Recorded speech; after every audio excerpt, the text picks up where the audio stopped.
الحمد لله وكفى وسلام على عباده الذين اصطفى أما بعد فأعوذ بالله من الشيطان الرجيم بسم الله الرحمن الرحيم يا أيها الذين آمنوا اتقوا الله وكونوا مع الصادقين صدق الله العظيم اللهم صل على سيدنا محمد وعلى آل سيدنا محمد وبارك وسلم معزز علماء کرام، بزرگان محترم، حق تعالی جل شانہ نے دنیا کے ہر انسان کو دو چیزوں سے بنایا ہے، چاہے وہ مالدار ہو، غریب ہو، خوبصورت ہو، گاؤں میں رہنے والا ہو یا شہر میں رہنے والا ہو، ہر انسان کو دو چیزوں سے بنایا، چاہے وہ مسلمان ہو چاہے وہ کافر ہو۔ ایک تو اللہ تعالیٰ نے انسان کو جسم سے بنایا، اس کے پاس جسم ہے، باڈی ہے، بدن ہے۔ دوسری چیز ہے روح، جو اندر کی ہے، جو نظر نہیں آتی، لیکن یہ دونوں چیزیں بہت ضروری ہیں۔ اسی لیے انسان کا بدن اور انسان کا جسم یہ مٹی سے بنا ہے، اور اس کو باقی رکھنے کے لیے جن اسباب کی، جن چیزوں کی ضرورت ہوتی تھی، وہ تمام چیزیں اللہ نے زمین سے بنائی کہ اگر آدمی کھانا نہیں کھائے گا تو کمزور ہو جائے گا، اس کا بدن اور اس کا جسم دبلا پتلا ہو جائے گا۔ اسی طریقے سے جو اندر کی چیز ہے وہ روح، یہ آسمان سے آئی اور اس کو باقی رکھنے کے لیے جن چیزوں کی ضرورت تھی وہ تمام چیزیں اللہ نے آسمان سے اتاری۔ اس لیے انسان دنیا سے جب چلا جاتا ہے، اس کی جب موت ہو جاتی ہے اور اس کو قبر میں دفن کر دیا جاتا ہے، تو انسان دنیا کی زندگی پوری کر جب اس کی سانس ختم ہو جاتی ہے تو پھر اس کی روح، یہ آسمان سے آئی تھی اس لیے واپس آسمان پر چلی جاتی ہے، اور یہ بدن یہ مٹی سے بنا تھا تو یہ واپس مٹی میں اس کو دفن کر دیا جاتا ہے۔ لیکن مجھے آج کی اس مجلس میں اس روح پر بات کرنا ہے کہ آدمی بدن کو باقی رکھنے کے لیے، اس کو طاقتور بنانے کے لیے اور اس کو بڑی قوت حاصل کے لیے بہت محنت کرتا ہے، لیکن اس سے کہیں زیادہ روح پر محنت کرنے کی ضرورت ہے، اور یہ روح جو اندر میں ہے وہ نظر نہیں آتی۔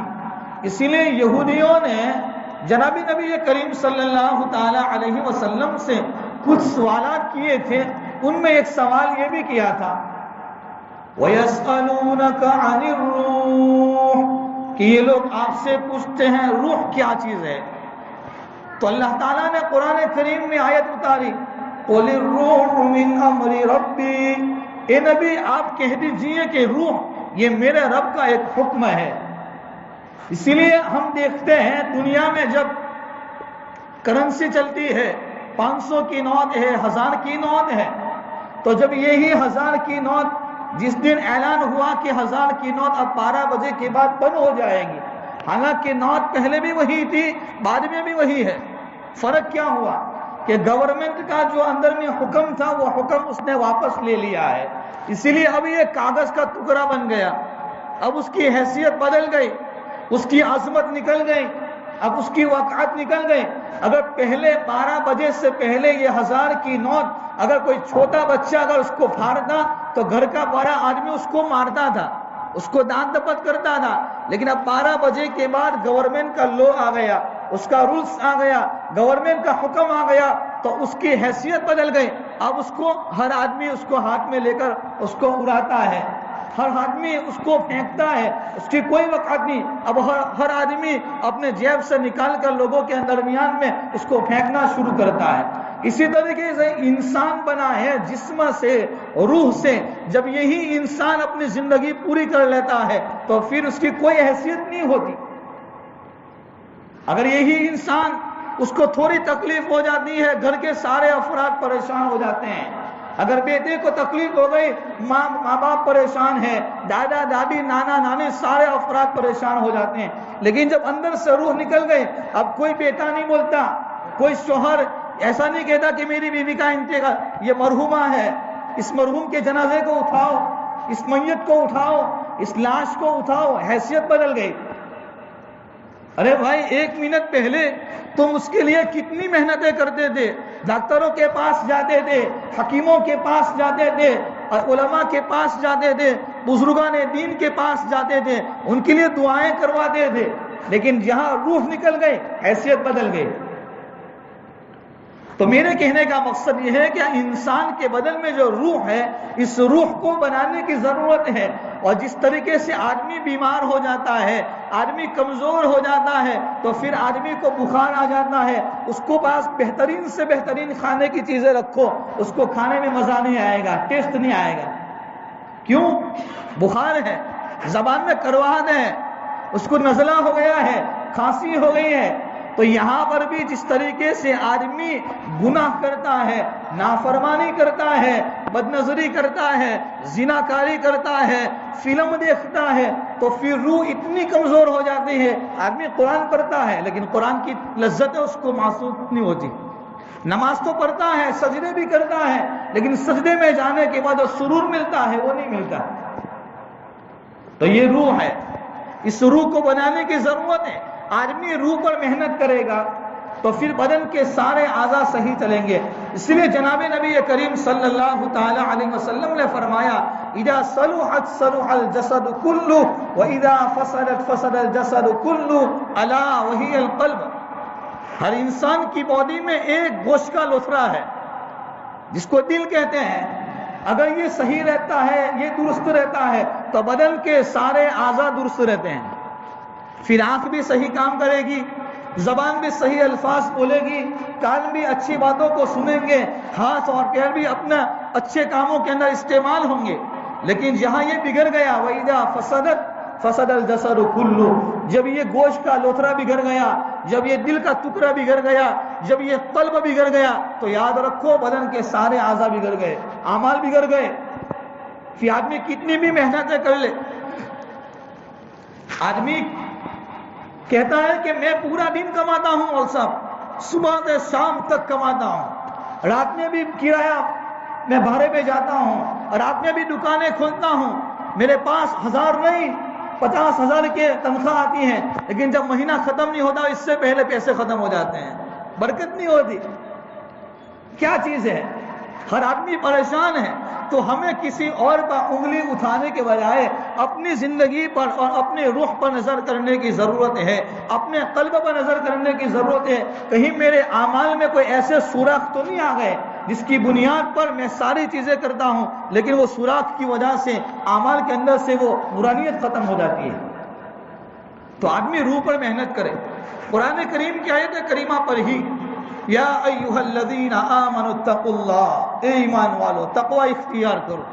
تقوی پرہیزگاری، اللہ کا ڈر، اللہ کا خوف. اور آدمی کیا سمجھتا ہے تقوی یہ تو کسی بڑے آدمی کا کام ہے، ہمارا کام نہیں. میرے بھائیو تقوی، اللہ کا ڈر، اللہ کا خوف ایک غریب سے غریب انسان کے لیے بھی ضروری ہے، مالدار کے لیے بھی ضروری ہے، ہر آدمی کے لیے ضروری ہے اللہ کا ڈر. جب آدمی کے دل میں اللہ کا ڈر ہوگا، اللہ کا خوف ہوگا تو گناہوں سے بچے گا. جب آدمی گناہوں سے بچے گا اس کی زندگی میں برکتیں ہوگی، اس کی زندگی میں راحت ہوگی، چین اور سکون اور اطمینان ہوگا. تو یا ایھا الذین آمنوا اتقوا اللہ، اے ایمان والو تقوی اختیار کرو. وکونوا مع الصادقین، اور سچوں کی صحبت میں رہو. آدمی اپنے آپ کی اٹھک بیٹھک اچھوں کے ساتھ رکھے، نیک لوگوں کے ساتھ رکھے. اسی لیے حضرت عبید ابن عمیر بہت بڑے ولی گزرے ہیں، بہت بڑے تابعی ہیں، لیکن اللہ تعالیٰ نے ان کی زبان میں وہ فراست، زبان میں وہ فصاحت و بلاغت عطا فرمائی تھی کہ جب حضرت عبید ابن عمیر رحمۃ اللہ علیہ باتیں کرتے تھے تو لوگ ان کی مجلس میں رو دیتے تھے. حضرت عبداللہ ابن عمر رضی اللہ تعالیٰ عنہ جلیل القدر صحابی رسول ہے، لیکن عبید ابن عمیر رحمت اللہ علیہ کی خدمت اقدس میں آئے کبھی کبھی آیا کرتے تھے. تو فرماتے ہیں ایک خوبصورت عورت، ایک خوبصورت حسینہ عورت وہ عبیر ابن عمیر رحمۃ اللہ علیہ کے پاس آنے سے پہلے اپنا چہرہ آئینے میں دیکھتی تھی، اور آئینے میں دیکھتے ہوئے اپنے شوہر سے کہتی تھی کہ شوہر میاں میری خوبصورتی ایسی ہے کہ کیا میری خوبصورتی پر کوئی فرشتہ ہو سکتا ہے؟ میں ہر آدمی کو اپنی اس خوبصورتی کے پنجے میں لے سکتی ہوں. ان کے شوہر نے کہا اپنی بیوی سے عبیر ابن عمیر یہ تابعی ہے، یہ ایسا آدمی ہے جو آپ کی خوبصورتی کے اندر نہیں آ سکتا. اچھا کہا اگر آپ کی اجازت ہو تو مجھے وہاں پہنچا دو نا. وہ گئی، شوہر نے اجازت دی، حرم کے پاس کونے کے اندر ایک مسئلہ پوچھنے کے لیے گئی، اور عبیر ابن عمیر جلیل القدر تابعی ہیں، ان کے پاس کھڑے رہ کر مسئلہ پوچھ رہی تھی، اور مسئلہ پوچھتے پوچھتے اس عورت نے اپنا نقاب اٹھا لیا. حضرت عبیر ابن عمیر نے کہا اللہ سے ڈر، اللہ کی بندی، اللہ کا خوف کر، شرم نہیں آتی؟ مسئلہ پوچھنے آئی ہے اور اپنی خوبصورتی دکھاتی ہے. اچھا کہا کہ میں تم کو زنا کی دعوت دے رہی ہوں، میں تمہیں زنا میں مبتلا کرنا چاہتی ہوں. عبیر ابن عمیر فرماتے ہیں کہ اللہ کی بندی اگر تجھے پل صراط پار کرنا ہو کیا تو اس وقت گناہ کرے گی؟ کہا کہ نہیں کر سکتی. کہا کہ جب ملک الموت روح کا فرشتہ جب تیری روح قبض کرنے آئے اور تو اس وقت گناہ کرے گی؟ کہا کہ نہیں. اگر اللہ کے سامنے تیری حاضری ہو، اللہ کے سامنے تیری پیشی ہو، اللہ ساری نعمتوں کے بارے میں سوال کرے گا، اس وقت تو گناہ کرے گی؟ کہا کہ نہیں کرتی. بس یہ بولنا تھا کہ واپس وہ گھر آئی، اور گھر پہ آنے کے بعد اپنے شوہر سے کہا یہ دنیا کی خواہشات، دنیا کی لذتیں کوئی چیز نہیں ہے، میں نے اپنی زندگی کہاں برباد کر دی. انہیں اپنی زندگی سے توبہ کی اور ایک نیک زندگی گزارنا شروع کیا. معلوم ہوتا ہے کہ تھوڑی دیر عبیر ابن عمیر رحمۃ اللہ علیہ کی صحبت میں تھوڑی دیر نہیں، چاہے وہ گناہ کا جذبہ لے کر گئی تھی، لیکن اللہ تعالیٰ نے نیک آدمی کی صحبت میں رہنے کی وجہ سے اس کی زندگی کو بدل دیا. اسی لیے نبی کریم صلی اللہ تعالی علیہ وسلم نے فرمایا کہ آدمی نیک لوگوں کے ساتھ رہے، اور نیک آدمی کی مثال بیان فرمائی. اگر ایک آدمی عطر فروش، عطر بیچنے والے کے پاس جاتا ہے، پرفیوم بیچنے والے کے پاس جاتا ہے، وہاں جا کر اگر پرفیوم نہ خریدے، عطر کی بوتل نہ خریدے تو شاید وہ ہدیے میں دے سکتا ہے، لیکن اگر وہ دکان والا ہدیے میں نہ دے، یہ عطر کی بوتل نہ خریدے، تو ایک فائدہ تو اس کو ضرور ملے گا کہ جتنی دیر تک وہاں وہ رہے گا وہ عطر کی خوشبو کو محسوس کرے گا. فرمایا اگر آدمی اللہ والوں کی صحبت میں جائے گا، نیک لوگوں کی صحبت میں رہے گا، اللہ کے بندوں کے نیک بندوں کے پاس رہے گا، تو پھر تھوڑی دیر بیٹھنے کے اندر بھی اللہ تعالیٰ دل کی دنیا کو بدل لیتا ہے.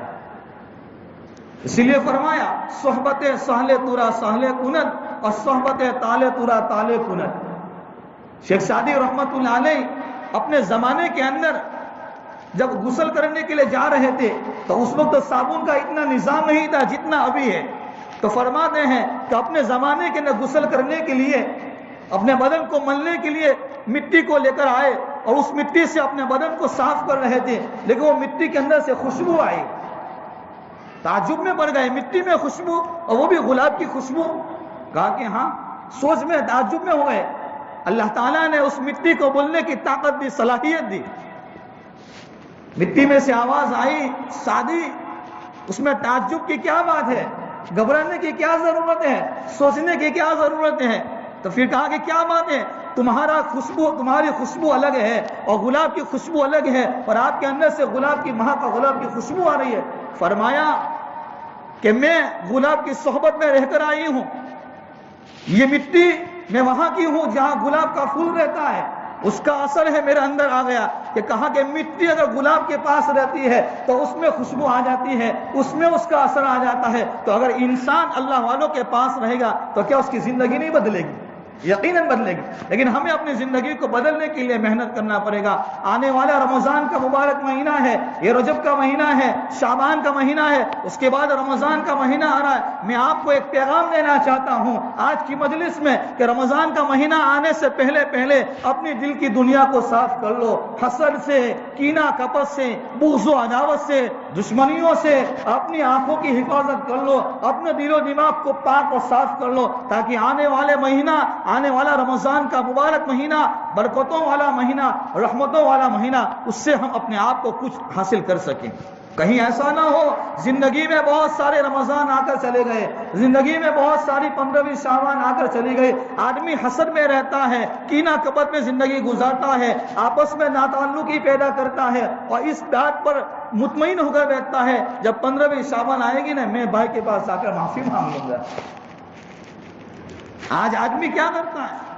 ایک باپ اپنے سگے بیٹے سے ملاقات نہیں کرتا، ایک سگا بیٹا اپنے باپ سے ملنے کے لیے تیار نہیں، شوہر اور بیوی کے درمیان میں جھگڑا، بھائی اور بہن میں جھگڑا، خالہ اور ماموں کے درمیان میں جھگڑا، سارے رشتہ داروں کے اندر آپس میں جھگڑا ہو رہا ہے، آپس کی دل کی دنیا بدلی ہوئی ہے، نفرتیں ہیں، اور ہم اس مطمئن پر بیٹھتے ہیں جب 15ویں شعبان آئے گی نا، بڑی برکت والی رات ہے، اس وقت معافی مانگ لیں گے۔ کیا پتا ہے 15ویں شعبان سے پہلے ہم دنیا میں ہیں کہ نہیں ہے۔ اسی لیے ہر سیکنڈ، ہر منٹ یہ غنیمت جانو اور اپنی آخرت کی تیاری میں گزارو، اپنے دل کی اصلاح کرو۔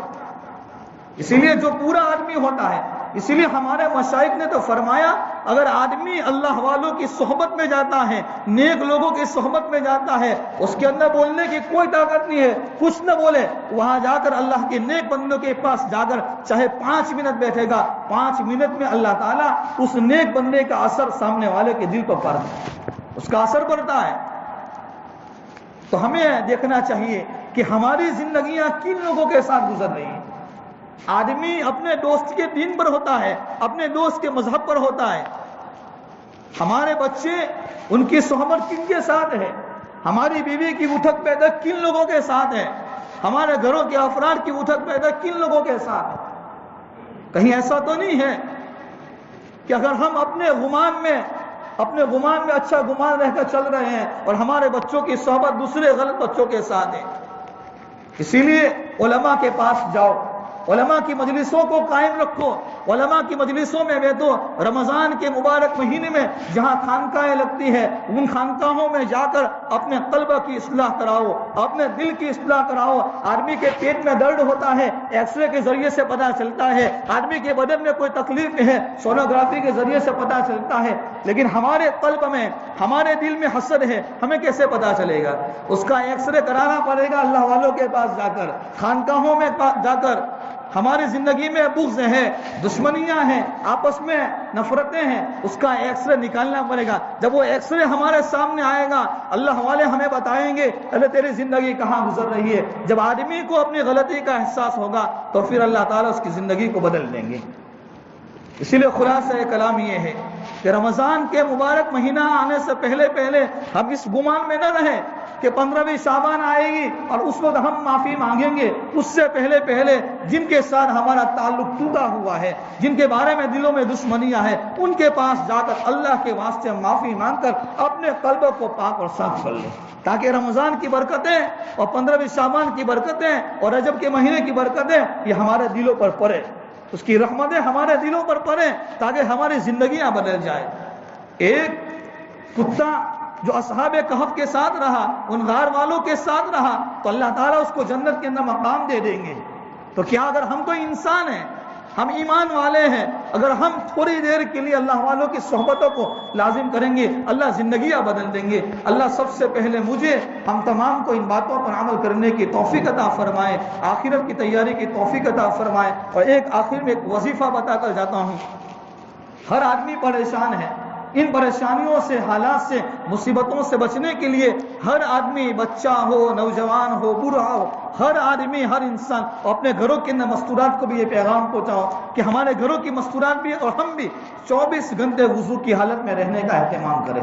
وضو کی حالت میں رہنے سے اللہ تعالیٰ کی برکت، اللہ کی محبت آئے گی، برے خیالات سے، شیطانی وساوس سے اللہ حفاظت کرے گا، ایکسیڈنٹ سے حفاظت کرے گا۔ اور آج کل جو سب سے بڑا مسئلہ یہ ہے کہ ہر آدمی قرض میں مبتلا ہے، ہر آدمی 100 کے اندر 98 آدمی قرض میں مبتلا ہوتا ہے، کوئی کسی کا قرضہ کم ہے، کسی کا زیادہ ہے۔ تو ہر آدمی قرضوں سے بچنے کے لیے، مصیبتوں سے بچنے کے لیے وضو کی حالت میں رہنے کا اہتمام کرے۔ اللہ تعالیٰ اس کی برکت سے آسان فرمائے۔ وآخر دعوانا ان الحمدللہ رب العالمین۔